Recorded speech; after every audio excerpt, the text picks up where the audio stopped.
We want to bring in former National Security Council Chief of Staff Alex Gray and Fix California Senior Advisor Katie Zachariah. Alex, let me begin with you. I want to share this. This is actually a spokesperson for Bill Clinton. I want to share their thoughts on the release of these files. Quoting now, the White House hasn't been hiding these files for months, only to dump them late on a Friday to protect Bill Clinton. This is about shielding themselves from what comes next or from what they'll try to hide forever, so they can release as many grainy 20-plus-year-old photos as they want.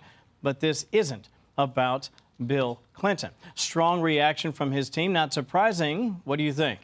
I didn't notice that kind of reaction when they put out pictures of President Trump from the Epstein estate that were out of context, that were clearly with the president with adult women doing totally innocuous things. And you didn't hear this sort of reaction at all, did you, Kevin? No, you didn't. So I think this is exactly what I would expect from Bill Clinton and his team, who I think we've known for a long time. Will probably have a lot of questions to answer as more documents come out. Doesn't surprise me that they would react this way at all. Yeah, I think Alex hits it on the head there, Katie, because he's right. There will be more documents that will come out. And truth be told, you can't assume guilt simply because your name is in a file or because you're standing next to someone. But it doesn't necessarily look that great either. What do you think?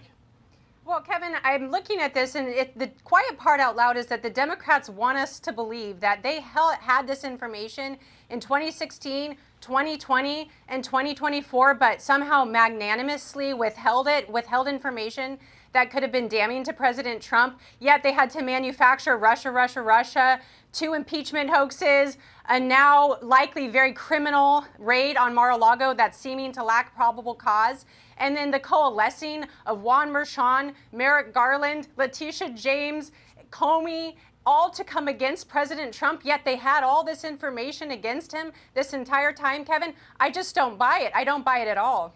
And there are a lot of people who would add to that what happened up in New York, too, with not just Letitia James, but also Bragg. I mean, they really did go after President Trump, trying to, it's been argued, to keep him from running and certainly keep him from winning. Well, none of that worked because he did end up winning in 2024. Anyway, let me share this. This is the Secretary of State, Marco Rubio, talking about what's happening vis-a-vis Venezuela. We've seen this buildup of American forces. Again, this idea of interdicting, Alex, the drug trafficking that's been coming out of that country into our country and others. Listen to the Secretary. Get your thoughts on the other side.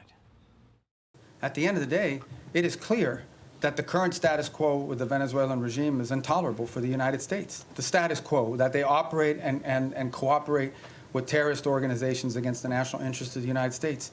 Not just cooperate, but partner with and participate in activities that threaten the national interest of the United States. So yes, our goal is to change that dynamic. He's making it sound like this goes all the way to the very top of leadership in that country. Is that fair?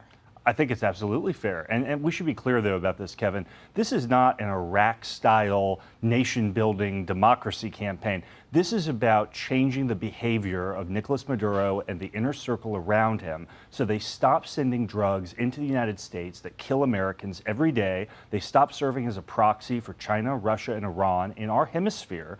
And it's about, I think, replacing the Maduro regime at the very top, if they refuse to change their behavior, with another organizing group that's willing to work collaboratively with us to keep the hemisphere safe. It's not about building democracy or changing institutions in Venezuela in that way. Let me get you in on this one, Katie, while we have a little time left. The president talking tonight about the strong reaction and hits back on Syria. As you know, a few Americans were killed in the eastern part of that country. Get this sound to you. Listen to this and get your reaction after.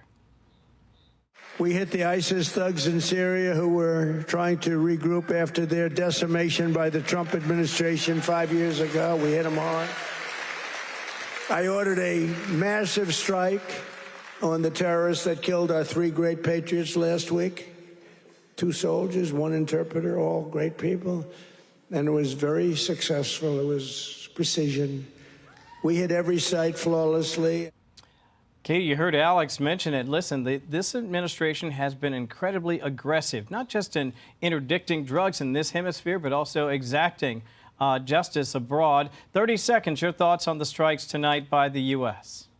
Well, this is what President Trump was elected on, Kevin. He wanted to make America safer again. He showed us in 2016 what he did to ISIS.